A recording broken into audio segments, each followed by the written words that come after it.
Друзья, всем привет! И сегодня внезапно будет видео про книгу, про литературу, про Дэвида Фостера Уоллеса и его бесконечную шутку. Вот такая вот книга, э, 1000, сейчас скажу точно, 1300 страниц, 150 страниц сносок и вес 1,5 килограмма, вернее 1640 грамм я сейчас взвешивал. Было интересно даже, сколько она весит. Ну вот. В общем, почему я решил про нее рассказать и про самого автора. Во-первых, не самый известный автор в России. Начнем с того, что мало, я думаю, что о нем вообще кто знает. Вот, но в Америке это культовая личность, это такой классик, который достаточно признанный. Вот, признан был еще при жизни, был признан до даже выхода этой своей бесконечной шутки. Вот, просто с учетом того, что сейчас происходит в мире, с учетом особенно политической обстановки в Америке, книга, написанная там 90, если не ошибаюсь, 4-й год или там 3-й какой-то, сейчас можете читать, точно даже скажу, когда он был написан. Сделал себе такие заметки, чтобы так. Вышла она, по крайней мере, в 96-м году. Вот в 96-м году вышла книга, которая сейчас, получается, 2026 год. Прошло 20-30 лет. И книга актуальна, ну, как никогда, наверное, предсказала абсолютно в большинстве то, что происходит сейчас. Вот. И так, начнем. Как я узнал вообще об этой книге? Это есть разные списки и серии лучших книг, там лучшие 100 романов по версии журнала Times, есть там лучшие там 200 романов, каких-то произведений по версии еще какого-нибудь журнала. Вот, в общем, узнал я об этой бесконечной шутке, подумал, что нужно почему-то почитать. Это был примерно 2015 год, как я сейчас помню. Но не было перевода на русском языке. Когда я узнал, что вроде как готовится перевод, ее уже почти перевели, и примерно 2019 год, вроде как 2018, планировал, что ее издадут. Я как-то так что-то забыл про книгу на какое-то время, потом не помню точно, почему я вспомнил опять о ней, вспомнил про этого автора и решил почитать, что же он такой, и что же в нем такого культового, почему вообще эта книга есть во всех списках, и когда я там прочитал про нее информацию, чуть ли не лучший там роман 20 века, написанный в Америке. Да, и вот суть в следующем. Дэвид Фостер Уоллес достаточно сам себе интересный персонаж, американский писатель. Родился там, я не буду говорить, когда точно родился, какие даты, но суть в том, что, в общем, его отец, сейчас тут для справки, чтобы не готовиться, его отец был философ и профессор университета, его мама тоже была профессор, она преподаватель английского была. В 1996 году его мама была признана писатель профессором года. Вот. Сам Дэвид Фостер изучал, также учился в университете, естественно, изучал, что у нас там учил, сейчас, давайте посмотрим. Изучал в колледже философию, английский язык и литературу. Вот, защитил диссертацию по модальной логике, потом по английскому языку и литературе. Также у него есть диссертация по философу Витгенштейну. Да, это был его любимый философ и человек, который, так понимаю, произвел на него наибольшее влияние, наверное, да. Ну, кстати, Витгенштейн не только на него произвел влияние, также на Уильяма Берроуза, который Стюарт, тоже был его любимым философом. Вот. И, в общем, уникальность в чем вообще человека, то, что он был образованный, он был как бы достаточно, как я посмотрел потом интервью, я начал читать его интервью, смотреть его интервью, да, и, как я помню, достаточно интересно рассуждал, скажем так. Мне показался очень умным человеком. И еще у него такая была проблема, он был склонен к депрессии, причем такой клинический случай, он страдал от депрессии очень долго, он очень много лечился, он несколько раз лежал в психиатрической лечебнице, приходил туда сам, потому что боялся навредить себе.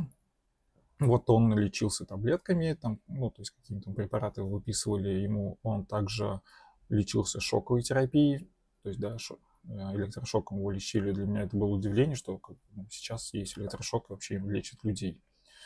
Вот. Второй момент, который, то есть, Он долго страдал от этого, по итогу все-таки он не поборол своих, скажем так, внутренних демонов, и в возрасте, сейчас скажу точно, 46 лет он добровольно ушел из жизни, скажем так. Потому что не смог он вылечиться.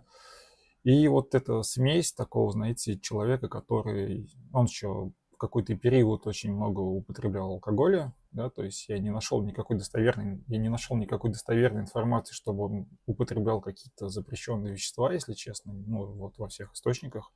Может, где-то они, конечно, есть, но я не нашел. Много на него прочитал, книг про него, там какие-то есть передачи, его интервью, да. То есть я не заметил, я не нашел нигде этой информации, что он там, как про него говорили, что-то употреблял запрещенные вещества.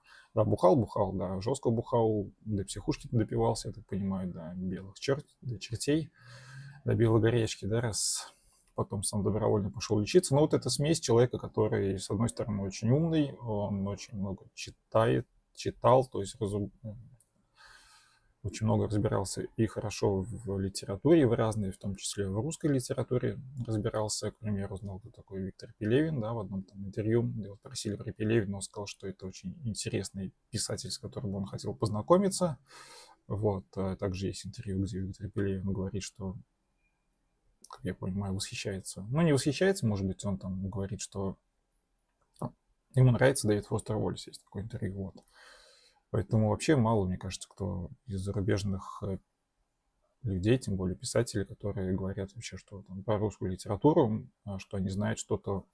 Вообще, мне кажется, очень мало зарубежных писателей, которые знают что-то про русскую литературу. Не зарубежных писателей, а вообще. То есть за рубежом обычно русская литература, она представляет собой это Лев Толстой и его, да, там, «Война и мир», и Достоевский со своими... братья Карамазовы, наверное, больше известны, чем «Преступление и наказание». Вот, а так, чтобы кто-то еще там знал дальше, Пелевина, то есть у Уоллеса есть эссе про русскую литературу. Вот, на чем я остановился. В чем суть? Вот, Дэвид Фостер Уоллес, будучи достаточно образованным, умным, начитанным человеком, вот, писателем, и у которого, скажем так, есть чье сознание подверглось воздействием, да, вот этих препаратов от лечения депрессии, алкоголя, и иногда это дает такой хороший, скажем так, какой-то потенциал, что ли, иногда это дает. То есть, да, я не говорю, что это всегда дает, это очень редко вообще дает, это исключительные случаи. Но вот как это повлияло на него, что я подумал, что это, наверное, будет что-то интересное, какая-то такая гремучая смесь. Это будет как минимум интересно почитать. Вот, по итогу ждал я этой книги 3 года, по-моему, 2 года, 3 года, да. В 2018 году вышел наконец-то перевод. Вот я вам показывал, на меня стоит, я показал, да, книгу. Также про него почитал его, посмотрел его интервью, почитал его эссе. Вот у него есть очень интересное эссе называется «Линч не теряет головы» про Дэвида Линча. И вообще он достаточно во многих там интервью говорил, что он восхищается Дэвидом Линчем и считает его одним из таких культовых режиссеров, потому что Дэвид Линч из вот этой андеграундной артхауса, никому не нужного, особо никому не интересного, да, вывел его на такой мировой уровень, да, это что-то из серии, как, не знаю, Курт Кобейн, вот Ганж сделал популярным на весь мир. Также вот Дэвид Линч сделал вот этот артхаус популярным на весь мир, и вот этим восхищался именно Дэвид Фостер Уоллес. Вот эти Дэвид Линч тоже нравится. Что еще? Есть интересное эссе про русскую литературу, там что-то называется как-то Достоевский, что-то. В общем, там перечисляет много русских авторов, Пушкина, Гоголя, да, то есть про них что-то рассуждает, что достаточно, как я уже говорил, интересно. Вот, и в целом мне показалась очень интересная личность, почему бы не попробовать почитать, тем более книга, которую до выхода этой книги, да, то есть когда стало известно, что она написана и скоро поступит в печать, она уже была чуть ли не признана лучшей книгой там всех времен и народов. То есть понятно, что это пиар-компания, но как-то вот это так.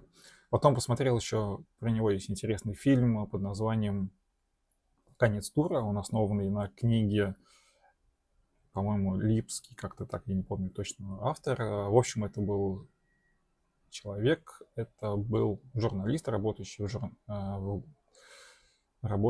в Rolling Stones, да, там в журнале. Вот, и он издал какую-то свою книгу, которая особо никому не понравилась, и как-то так получилось, что все говорили бесконечные шутки до ее выхода, и он решил взять у него интервью. И как раз конец тура она называется, потому что последние 2 недели, когда Уоллес ездил в поддержку своей книги «Это бесконечные шутки», чтения литературные были. Вот он 2 недели ездил с ним, брал у него интервью, с ним разговаривал, но так и не выпустил. По итогу оно не пошло в печать, и спустя, уже после того, как Дэвид Фостер Уоллес умер, он достал эти записи и издал книгу, да, под названием «Конец тура». И вот по этой книге сняли фильм, достаточно интересный фильм, там есть такое забавное мировоззрение его, да, и интересное замечание по поводу литературы. Вот одна из причин его глубокой депрессии, я так понимаю, была в том, что когда он написал первую книгу, не помню, как называется, не буду, вот, ее издали, но особо ее никто не заметил, ее не признали, а он себя считал, конечно же, гением, абсолютно точно, да, то есть вот, человек, который такой непризнанный гений, и его успокаивал этот момент, что, как такой, знаете, что популярное может быть только то, что, по качеству не очень, да, то есть говно, да, скажем так. Вот, а раз тебя никто там не признает, твою книгу никто не замечает, значит, ты такой вот крутой, ты гениальный, и написал что-то действительно стоящее, да. И это какой-то момент его успокаивало, видимо, наверное, то, что он там забухал, не особо успокоило, но, тем не менее, было что-то такое. И вот, кстати, да, и вот он под вот этими, скажем так, под измененным состоянием сознания пишет свою бесконечную шутку, которая становится, скажем так, такой эффект бомбы. Да, я уже говорю, ее заранее признали там лучшей книгой всех времен, еще она даже не вышла, у нее была жесткая такая сильная пиар-компания. Вот, и книга становится там номер 1, ее там, то есть в Америке там лидер по продажам, да, и вот он уже после этого рассуждает, что если первая книга его там не была популярна, и он думал, что значит он написал действительно что-то стоящее, а люди любят всякое говно, да, и вот это вот, скажем так, и когда его вот эта бесконечная шутка вышла и выстрелила, и ее все покупали, она была там, как я уже сказал, да, на первых местах в продаже, он стал, я так понимаю, задумываться над тем, действительно ли либо он ошибался, и люди, то есть и популярным может стать не только всякая ерунда, а действительно что-то стоящее, либо он написал какую-то ерунду, которая стала популярной, да, вот, то есть согласно его теории, я так понимаю, что это тоже его достаточно сильно гложило, что он вот так думал о себе. Итак, начнем. Как сказал, в 2015 году я узнал, что есть такая книга, что ее хотят переводить, и что будет готов перевод, и вот 2018 год, книга на русском языке, бесконечная шутка, вот здесь все написано, международный бестселлер, да, и Уоллес писатель невероятного таланта, которому, кажется, подвластно все. New York Times. В общем, 1300 страниц почти, 140 сносок авторских, и это не просто сноски, которые поясняют что-то, это там 300 сносок, если не ошибаюсь. Это не просто, как я сказал, уже сносок. И, короче, я к ним вернусь. Так, 2018 год, выходит эта книга.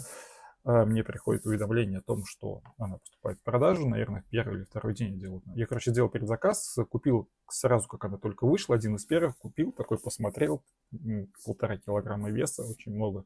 В Америке, кстати, называют кирпич слов, или кирпич букв, как-то так. Вот, я купил ее, решил почитать, в общем, прочитал страниц 100 и закрыл, потому что мне она очень не понравилась, слов совсем. Я не понял ничего в ней, не понял. Не в смысле не понял ничего в ней, я не понял, что такого в ней, и мои вот эти ожидания и реальность, они, скажем так, были чуть-чуть нарушены, да, то есть я думал, что это будет что-то прям такое вау, и, не знаю, я прочитал, не совсем понял, в чем смысл вообще, что там такое, и как-то, не знаю, не зашла. В общем, я ее убрал на какое-то время, и в течение, там, это был 18 год, сейчас 26, в течение вот этих 8 лет, скажем так, может, там, 5 лет, да, там, доставал периодически, пытался читать, но читал, опять же, примерно 100 страниц, закрывал и убирал, но какой-то момент... Я не знаю, это какая-то единственная книга, да, вот, единственная книга, которая есть у меня и которую я не прочитал, и меня это достаточно беспокоило. Вот. И я подумал, что надо все-таки в том году, 2025 год, взять и прочитать, но я решил сделать следующее. То есть, да, в чем суть вообще книги? В ней есть, как я уже говорил, и все об этом говорят, 150 страниц сносок. Это, по-моему, примерно 300 сносок. И суть этих сносок в том, что это не просто сноски, да, ну, то есть не какое-то пояснение, там, какой-то там фразе, да, как обычно бывает, или какому-то предложению, там, к слову, да. А это авторские сноски, это просто продолжение сюжета. То есть книга, она не прямолинейна абсолютно, то есть она не коридорна, скажем так, да, то есть в этих сносках продолжение сюжета. И когда я узнал, что это так, для меня это было очень, типа, ну, необычно как-то. То есть здесь получается так, что ты читаешь до какой-то там, в книге ты читаешь до какого-то момента, потом как начинаешь читать что-то дальше, и кажется, как будто ты что-то упустил, да. Ну, ты вроде все прочитал, ты не понимаешь, что произошло. Оказывается, там была ссылка на сноску. Я просто не люблю, ну, тем более 300 раз туда-сюда переходить, а в сносках есть еще сноски на сноски, а в другой сноске на другую сноску, то есть есть там на сноску на страницу в книге, на которой есть еще сноска на какую-то сноску. Ну, в общем, это такой бред, если честно. Я не любитель всей этой ерунды, но как-то вот. Но если ты их не прочитаешь, ничего не поймешь, да, на самом деле, скажу честно так. И вот я решил, короче, пойти другим путем. Я сначала прочитал все эти сноски. Вот я перед тем, как уже последний заход прочитать книгу, я прочел сноски.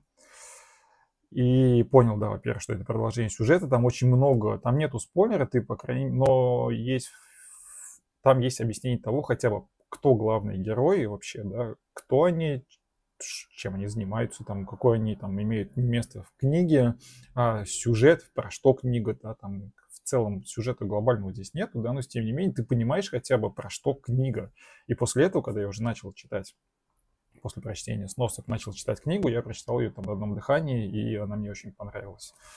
Вот, поэтому если кто-то будет читать книгу, ну, всем советую сначала прочитать сноски, потому что иначе это без сносок ее сложно понять, потому что там ничего не объясняется. А если у вас хватит терпения постоянно листать на сноски, ну, может быть, это будет, не знаю, работать. Но как бы сноски прочитайте. Если, то есть, вам книга не зашла с первого раза, прочитайте, попробуйте сноски и еще раз попробуйте прочитать книгу. Может быть, и зайдет. Итак, в чем вообще суть этой книги? Да, как сам Дэвид Фостер Уоллес в одном из интервью его спросили, зачем вы вообще написали эту книгу, ну, вот этот кирпич слов, который непонятно почему выстрелил, да, вот, для чего вы это сделали, что вас сподвигло к написанию книги. И он сказал, что такой момент, что вся культура Америки — это культура потребления, да, такой, как, знаете, как у Чака Паланика, да, культура потребления. И к Чаку Паланику я еще вернусь, наверное, не один раз. Вот, но суть в том, что, как он объясняет, в Америке вся суть твоей жизни вообще тебе с детства, да, внушает, что главное — это ты, личность, да, главное — твои желания. Это прям есть интервью, это не то, что я там где-то нашел, придумал, есть интервью с переводом на русский язык, там, либо на английском, можете посмотреть, найти его несложно, там действительно вот прям почти дословно то, что я говорю, его спрашиваю, по-моему, в интервью немецкому какому-то изданию, да, вот видео есть, действительно, можете посмотреть. Вот он объясняет, что вся суть американской жизни, то, что с детства тебе внушает, что главное — это ты, твоя личность, главное — твои желания и потребности. Вот что ты хочешь, как ты хочешь, это ты должен ставить превыше всего. И тебя не должно волновать, мешает ли твоя жизнь, твой образ жизни, да, как-то другим людям. Да, и тебя не должно волновать, есть только ты, все, весь мир вращается вокруг тебя. Остальное все не важно, не родители, я так понимаю, не дети. Ну, то есть просто вот есть ты, живи как хочешь, да. Вот, в принципе, она, наверное, так Америка и живет, как кто как хочет, не думая ни о ком.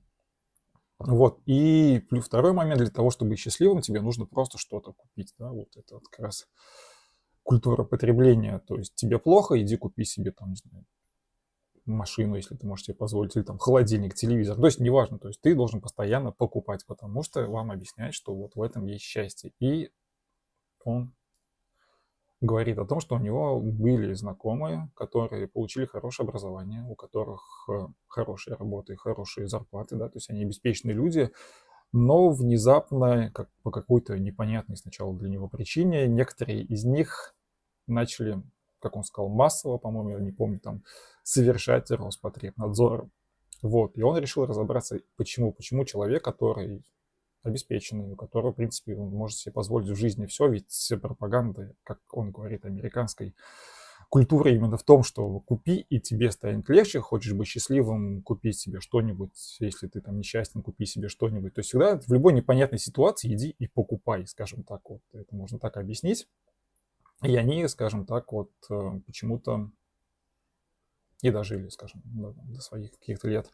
Вот он начал разбираться, и он понял, что вся суть в том, что, несмотря на то, что тебе говорят, что там вещи какие-то, да, они могут заполнить твою пустоту, вот это сделать тебя счастливым каким-то, это нифига не так, а потому что тебе не говорят самого главного, как и я тоже считаю, самое главное все-таки то, что может тебя сделать счастливым, это и семья, да, это и дети.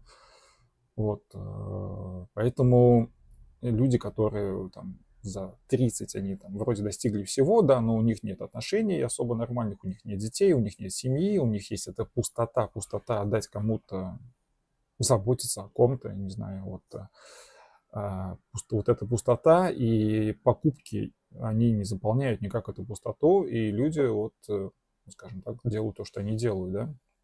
То есть, да, у них депрессия начинается, и об этом и книга. Книга, кстати, как раз-таки, да, она вот про потребление, про зависимости любых вообще форм. Я могу, если я не ошибаюсь, ее можно вроде купить, как она не запрещена, поэтому я думаю, что я могу о ней говорить. Ну, просто сейчас какие-то законы у нас запрещают одно, второе. Ну вот, поэтому, чтобы точно... Вроде я посмотрел, ее можно купить. Вот, книга про зависимости разные, не только от всяких препаратов, а про культуру потребления, естественно, про вообще жизнь книг и, скажем так, про что сюжет книги, да, без спойлеров. Здесь спойлеры сложно, на самом деле, сделать, потому что книга достаточно нелинейная. Здесь спойлеров сложно сделать, и выделю несколько моментов, да, скажем так, есть, наверное, 4 сюжетные линии. Да, первое, это есть такой один из главных героев, наверное, даже главный, это Хелл из Конденса. У него есть проблема, это прям в самом начале, с первой главы книги, то есть непонятно, аутист он или нет, скажем так, потому что есть проблема в том, что он, то есть проблема в том, что он не понимает, что с ним что-то не так. То есть начинается книга, и нам показаны, вот прям вот это первые 5 страниц, это никакой не спойлер, нам показаны его размышления о том, что, в общем, Хелленс Конденс, ему примерно 19 лет по сюжету на этот момент, на момент происходящей в книге, и у него есть проблема, то, что непонятно, он аутист или нет, да, как тут выясняется, потому что он такой очень умный, он занимается теннисом, он один из лучших игроков, на него делается там большая ставка, что он там... Ну, здесь вообще много в книге про теннис, на самом деле, и многие говорят, что теннис — это такая тема, которую можно было бы вырезать из книги, наверное, она бы стала бы, ну, в 2 раза тоньше, да, ну, наверное, половину точно. Не знаю, я типа прочитал, как бы не могу сказать, что мне это понравилось, не понравилось, но как сюжет, дополнение, ну, в принципе, есть и есть, да.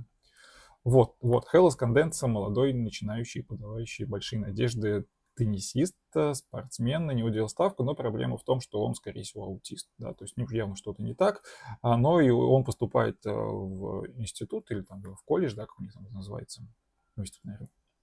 Вот потому что, естественно, его мама, она там зав кафедры, его там папа вообще основал этот институт, уже умерший папа. Вот, и, естественно, это нам напоминает о том, что главный герой играет в теннис так же, как и сам Дэвид Фостер Уоллес увлекался теннисом, его родители главного героя тоже, да, то есть преподают, как и родители Дэвида Фостера Уоллеса, да, поэтому тут такое, как бы, в чем-то автобиографичная книга. Вот в чем проблема аутиста, то есть, ну, вот в этой непонятке. То есть сам персонаж иногда говорит нормально, и все его все понимают, да, и он не понимает, что с ним, ну, то есть не так. А люди иногда слышат, то есть он по сюжету, да, пусть нам рассказывает какую-то там, не знаю, там, ну, там, не знаю, там, про Ницше что-то начинает рассказывать, там, размышлять свои. Вот, а люди, которые его слышат, они слышат не речь человеческую, они слышат какой-то рев, рык, какие-то непонятные, нечленораздельные какие-то, короче, какие-то непонятные слова. Вот они там в шоке, ничего не понимают. И, естественно, он не понимает, что его не понимает, потому что он-то мыслит нормально. И в этом есть такая фишка всего сюжета на протяжении, которой непонятно вообще, что с ним и как, и почему, то есть он такой, какой он есть. Потому что местами он говорит нормально, и вроде как я так понимаю, что и его понимать нормально, а местами, видимо, чем старше он становится, тем становится это хуже. Да, его никто там не понимает. Отчасти вот про него, это книга, да, про его семью, вот семья из Конденса. Вот, второй сюжет — это про Дон Гитли, бывший уголовник, бывший такой зависимый от веществ, который накосячил достаточно жестко, его там хотели посадить, но так как у него были зависимости, он там как-то пошли ему навстречу, и его, в общем, отправили в реабилитационный центр, где он вылечился, остался там работать и помогал другим зависимым с борьбой, да, то есть зависимым от каких-то веществ, либо от алкоголя, либо еще там от чего-то, да. Вот, и тема вообще вот этой зависимости как от чего-то, помимо запрещенных каких-то веществ и вообще, да, то есть от алкоголя и там много чего зависимого, там от, не знаю, внимания, от какой-то там, да, у людей такой там до абсурда все это доходит. В общем, вторая сюжетная линия — это про него, третья сюжетная линия — это, наверное, есть там такая, ну, я не знаю, как главной героиней можно ее назвать, Джоан, по-моему, ее, сейчас скажу точно, подождите. Да. Ее зовут Джоэль Ван Дайн. Джоэль Ван Дайн. Просто Джоэль. Джоэль ее там называют. Вот она тоже находится в этом центре, где Дон Гейтли, про нее есть сюжетная линия. У нее есть одна определенная какая-то особенность. Она связана с тем, что у нее на лице вуаль, непонятно почему, это долго скрывается. Также она еще известна как мадам Психоз, потому что она когда-то вела передачу на радио, на радио, и назвали ее мадам Психоз, она была так известна этим. Да, вот суть в этой вуале, это такая, я не знаю, кто там раньше написал, я не знаю, там в какие года точно была написана книга «Невидимки» Чака Паланика, но кто читал Чака Паланика, именно книгу «Невидимки», да, тот поймет, вот главный персонаж, там тоже была девушка с вуалью, и вот она, я думаю, что взята прямо вот из этой книги один в один просто.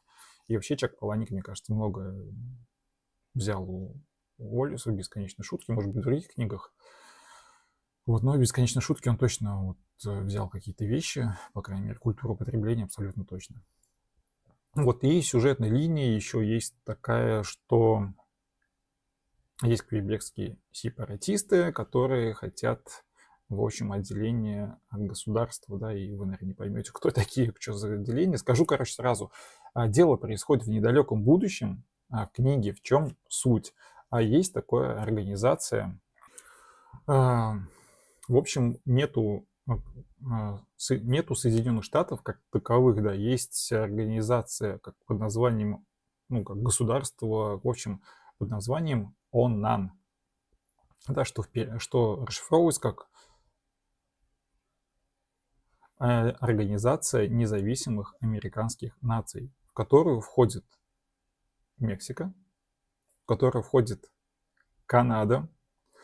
Вот, и как раз вот почему я говорил, что он предвидел, наверное, будущее, ну, как-то, я не знаю, да, вот в эти года свои. Вот то, что мы слышали, заявление, допустим, многие, да, президент Америки, что он предлагает Канаде стать 51-м штатом, да, там на самом деле очень много про политику, я не буду все рассказывать. Здесь не так много в книге про политику, но она затронута, и она как-то хорошо описывает то, что происходит сейчас, допустим, да, к примеру, там развал НАТО, да, про который вот на сегодняшнее число, да, много можно почитать в новостях, да, то, что НАТО там против США, все дела, и просто я зачитаю вам цитату из книги, да, про развал США, ну, не развал США, про развал НАТО, да, то, что сейчас такое столкновение происходит. Да, просто я затрону эту тему, потому что частично здесь вот даже можно, я просто дословно прочитаю цитату из книги, да. Под улыбки и рукопожатие двумя руками, за которыми скрывается натянутый, как струна напряжения, лидеры 12 из 15 стран, участниц НАТО, сегодня подписали договор, согласно которому 50-летний оборонный альянс Западного блока окончательно расформировывается. Вот, то есть все. Он этим все сказал. И вообще у меня иногда такое ощущение, что, не знаю, вот, ну ладно.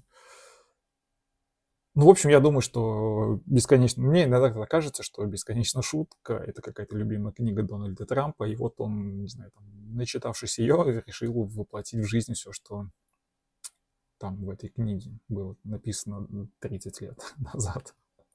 Вот не знаю, буду я вставлять или нет, но тем не менее сказал и оставлю. Хер бы с ним. Вот, второй момент. Вот эта организация, и есть квебекские сепаратисты, которые там возле Канады, как я понял, где-то, и они действительно когда существовали на момент написания книги, то есть это не просто такая организация. Вот, и они против, они хотят, чтобы Канада отделилась от этого альянса, стала отдельной, и Мексика, как бы Мексика с Америкой остались вместе, а все-таки Канада была отдельной. И вот там есть такие банда колясочников, как их называют, колясочники, потому что они на инвалидной коляске, и понятно почему, потому что, ну, то есть они все без каких-то конечностей по тем или иным причинам, вот.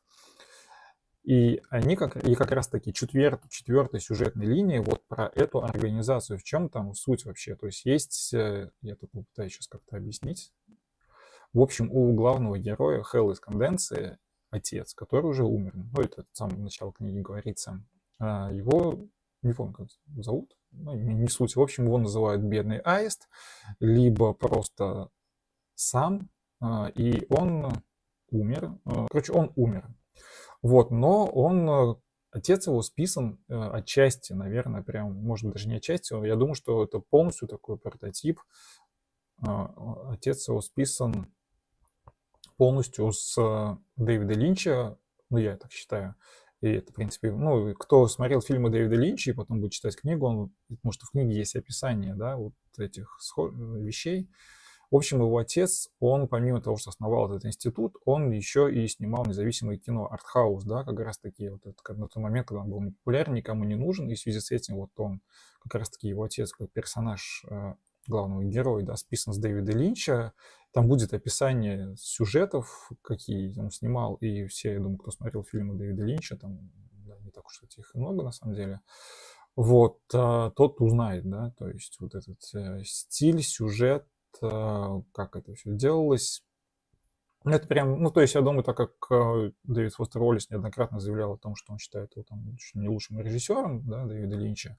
И, кстати, был забавный момент такой, что он брал интервью, Дэвид Фостер Уоллес, работая для какого-то там, не помню, журнала, он должен был написать статью, которая потом вот вышла под названием «Эссе Дэвид Линч не теряет головы».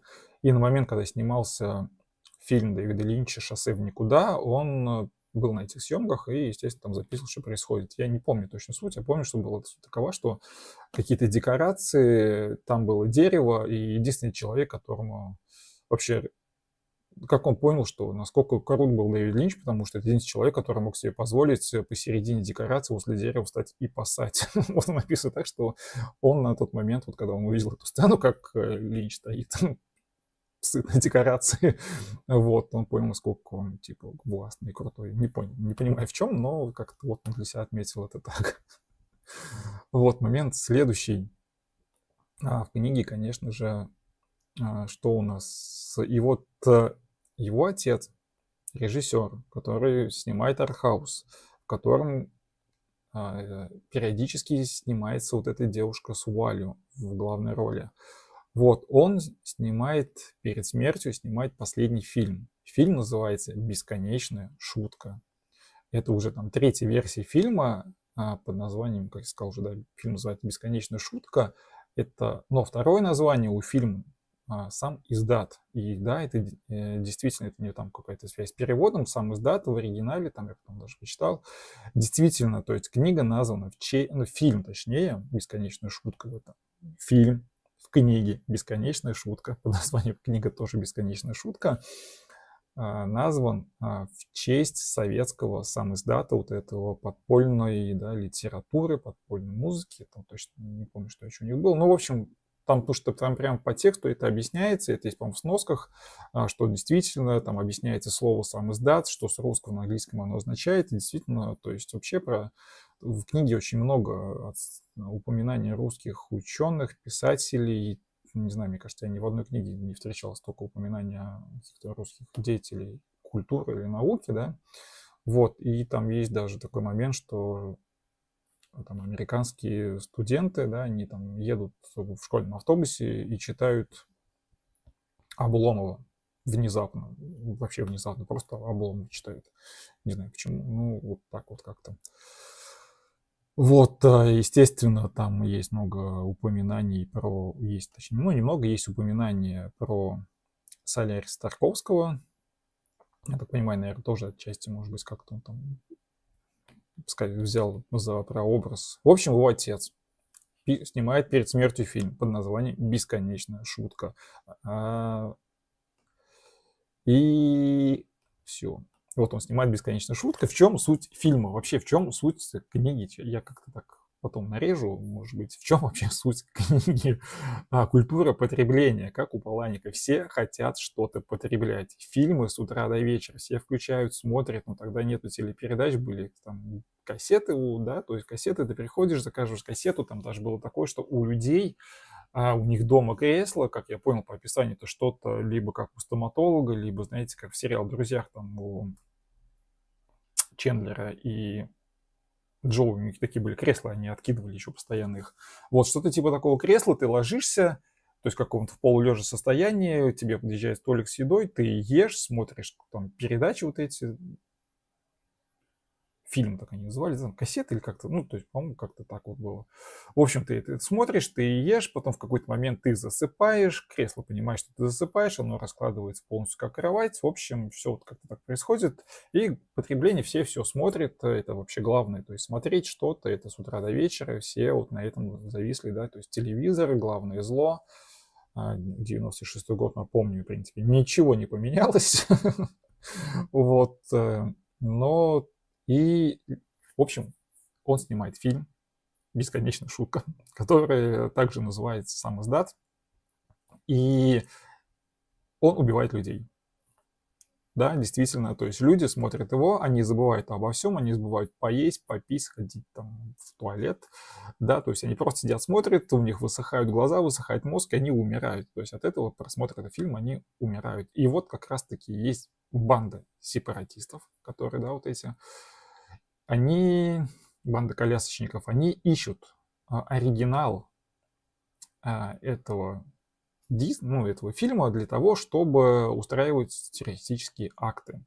Да, то есть присылать каким-то там военным, может быть, кому-то присылать, там, допустим, военным, может быть, присылать там, политикам. Ну, то есть, кого надо устранить, вы можете прислать им этот диск, люди включат его, посмотрят и умрут. То есть, такое вот оружие, они ищут активный оригинал, ну, скажем так, вот этого фильма. Вот, есть еще правительство, которое, да, тоже ищет оригинал этого фильма, для того, чтобы, естественно, уничтожить этот фильм, чтобы, ну, обезопасить людей, и вот эти террористы, чтобы они не захватили этот фильм, никого не убили. И вот как раз одна из сюжетных линий, четвертая, да, скажем так, это как раз про то, как один представитель сепаратистов есть, да, и другой представитель власти. И вот они встречаются на какой-то горе, да, там, и вот они обсуждают. То есть суть в том, что один стучит на другого, сдает ему какую-то информацию ради того, чтобы там его отцу, нет, жене, по-моему, да, его там жене сделали какую-то операцию, на которую у него нет денег, да. Вот, и непонятно там, до конца непонятно, то ли он действительно, то есть знает ли он говорит, с одной стороны, правду, а с другой стороны, он говорит неправду, потому что вроде как бы те, на кого он стучит, они вроде как знают, что он стучит, поэтому они дают ему дезинформацию. Вроде тот, который принимает его дезинформацию, знает, что он... Короче, там непонятно, то ли знают они, что он говорит неправду, то ли он говорит правду, то есть там какой-то такой вот момент. Ну, там в конце это все, может быть, выяснится, но не суть вообще в этом, я не буду спойлерить. Да, и вот, короче, вот есть вот этот фильм, есть вот этот Hell, который вроде как аутист с ним что-то происходит, да, там есть вот эта девушка с вуалью, есть вот этот Дон Гетли персонаж, и есть и вот эти сепаратисты, да. И в чем вообще суть? Суть именно в потреблении. Там очень, ну, все, сюжет, наверное, на этом можно сказать, что заканчивается. В книге нет линейного сюжета, да, там постоянно что-то меняется, временные рамки меняются, иногда непонятно. И очень-очень много, ну, прям много историй. То есть Дэвид Фостер Уоллес, скажем так, сам, да, вот все, кто читал бойцовский клуб Чак Паланика, помнят, что он ходил на общество там анонимных там каких-то больных раком или еще что-то. Здесь, то есть все то же самое, как я уже говорил, да, такие бойцов, ну, Чак Паланик, мне кажется, много взял у Дэвида Фостера Уоллеса, ни в коем случае не осуждаю, конечно же, бойцовский клуб крутая книга, абсолютно точно, и фильм хороший.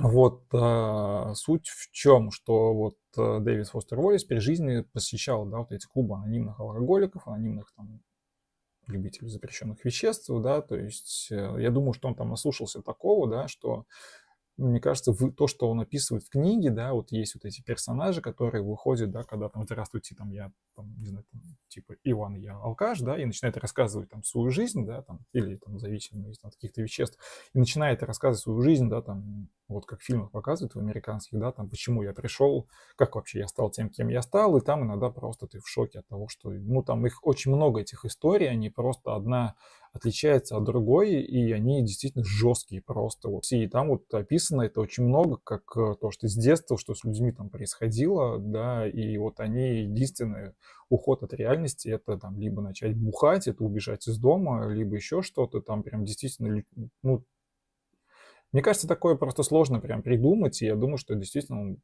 много записал из вот этих людей, которые рассказывают, что с ними происходило, потому что, несмотря на то, что это прям, ну, жесткие истории такие, и, ну, и, типа, мне кажется, их не выдумаешь. Они и правдоподобные поэтому, потому что они слишком, так как они звучат неправдоподобно, мне кажется, поэтому неправдоподобные. Второй момент — это, конечно же, борьба зависимости, то есть от телевизора, там, от всего вот этого, что да, там все смотрят, все потребляют, все покупают, то есть это главное, не знаю, в спорте главное не то, что ты там спортсмен и как ты играешь, а главное, чтобы ты попал на обложку какого-то журнала и начал на этом зарабатывать денег, то есть это способ рекламы, заработка, типа спорт — это вообще деньги, да, все неважно, главное — это реклама какой-нибудь теннисной ракетки, чтобы ты там вышел на поле, и у тебя там было написано, не знаю, там Adidas, к примеру, да, вот за это тебе платят деньги, ты за это получаешь. В общем, все сводится к тому, чтобы ты по итогу зарабатывал, да.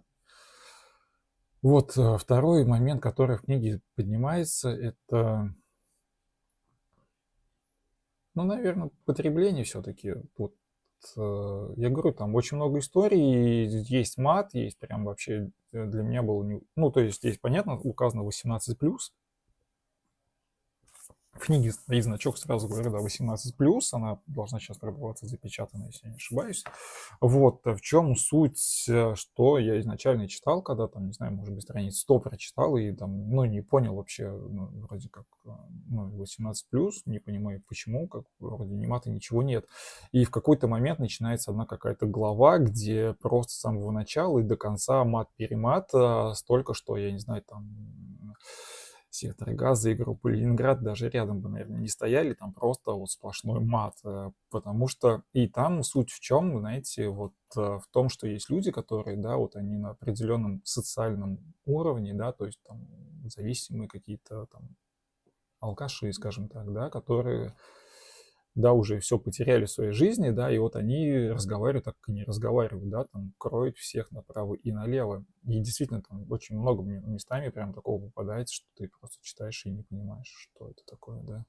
Ну, то есть, действительно, интересно, что еще так, пока не забыл о книге, что я хотел сказать. Есть один момент очень интересный, который мне понравился. Я не знаю, там связано это или нет, но а, Михаил Задорнов, я думаю, все помнят такого, да, сатирика, писатель-сатирик, наверное, правильно было бы назвать. Вот Михаил Задорнов у него, Михаил Задорнов, да, есть вот писатель-сатирик.